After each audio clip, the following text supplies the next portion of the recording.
This game looks amazing. That's the first thing that you can say about Atlantis Rising is when you see it on the table and you see the components that came in the retail version. This is not a deluxe version of the game that you can't track down now that the Kickstarter's over.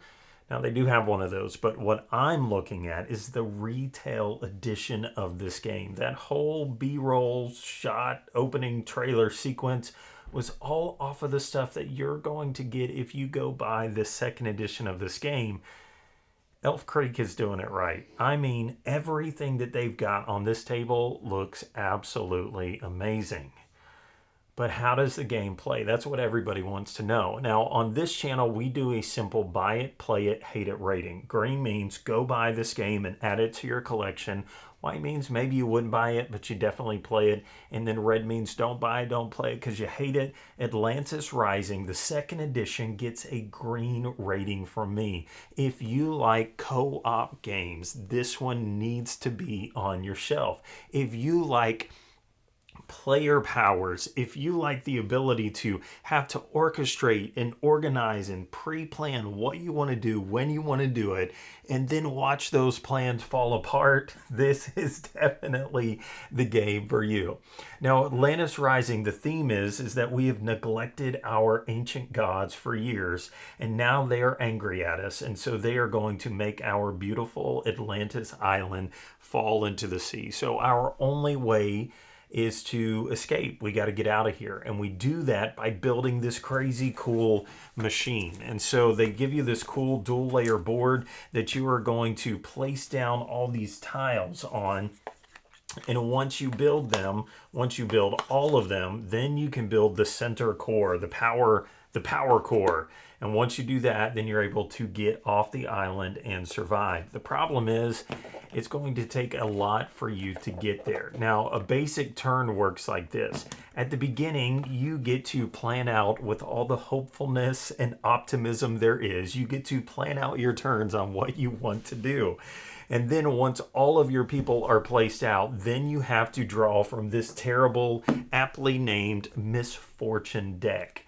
And so you reveal a card from there, and it tells you which part of the island is going to start to sink.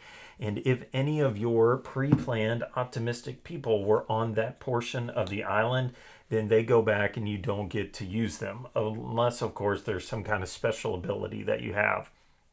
So once you draw from that deck, so it feels like a million times. Once you draw from that deck a million times, then whichever one of these leaders and followers and Atlanteans are left out there, then they get to do the stuff. And the stuff is basically there are three sections of the island where you are going to be gathering resources.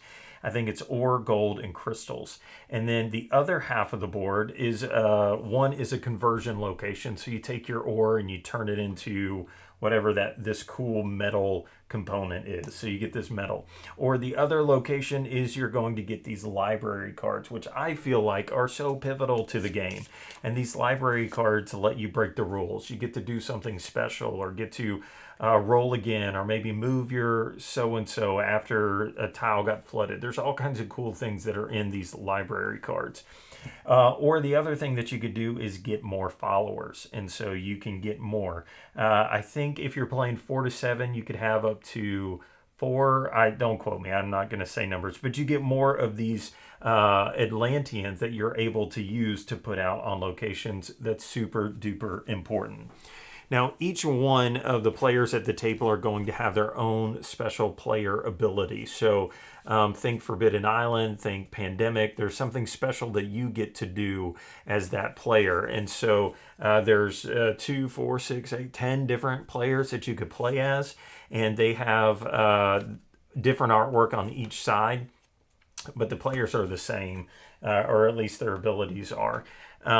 It's a really cool game in that you do have to work together. And because there's so many different players, you're going to want to play it a few times to say, you know what, we really struggled with this game. I wonder if we use this ability, would that help us? Like one of my favorites is the Aquanaut. and this allows you to use a portion of one of the islands even if it's flooded. That's super cool. And there's so much in this game that I haven't talked about, but there's these gates, these mystic gates that you can put out that could stop a portion of the island from flooding. And I kind of got stuck there, but at the end of the round, after you've placed your people, you've got the resources, you're able to try to build some of this thing if you've placed a person in the right location. And then at the end, depending on what round you're on, you are automatically going to have to flood the island. And so it's just going to get closer and closer and closer, and it feels daunting sometimes. And I was actually on BGG and I saw a post where somebody says, are we really bad at this game, or is it impossible?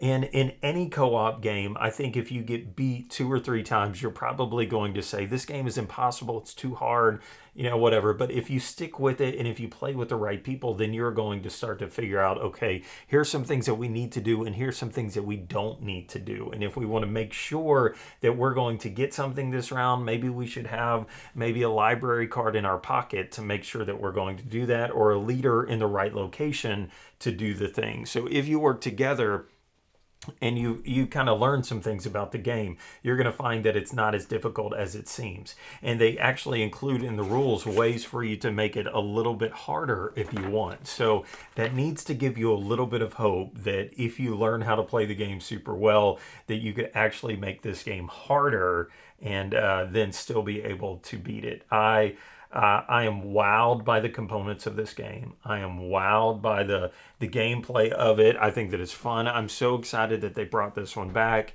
And I've heard that there's an expansion on the way, so I can't wait to see what other kinds of things they do to make this harder or more interesting or different, whatever. The one cool thing that I didn't talk about were all of these inventions that you use to get off the island. I think there's like 20 different ones that you could get. And all of these inventions, they'll either give you a one-time ability when you build it, or they're going to give you a new location that you could go to, which is great. There's one that gives you more mystic tokens, whatever these things are called. These mystic tokens, I didn't talk about these, but these are used to maybe modify a die roll, or you could use them to get more library cards. And then there's even ways to build these mystic gates that would stop the flood from happening, at least temporarily. It's really cool. If you can find a copy of the deluxe, I don't know what cool stuff they got in that, but if this retail version looks this good, then I would definitely want to get my hands on the deluxe version. It's great. It's easy to play. It's not a complicated game to teach at all. So I think you're going to get it. Watch a Rodney Smith video one time through and you're going to kind of understand how to play the game solo. I didn't talk about solo play. Solo play is super cool in this one. I've tried it out. And they introduced this hologram type character, and this basically gives you the power of one of these other leaders that you don't normally have. And then they even have an Ottoman, however you say that, an auto player that could kind of come out and work as a kind of a combo dude. He has to go with an Atlantean or a leader somewhere else, but then he kind of helps bolster and do the things a little bit better. Super cool that they included the solo play on this. And since it is a co-op and you're playing solo, you get to play quarterback to your heart's content. So if if you're one of those that always wishes everybody would do what you want them to do in a co-op game, this is your opportunity. You will love to play this solo and you will really enjoy it because you can master plan your way to victory or utter defeat and only have yourself to blame. So anyways, I've talked a whole lot about this game and I love it. Check it out. I recommend that you buy it. It's Atlantis.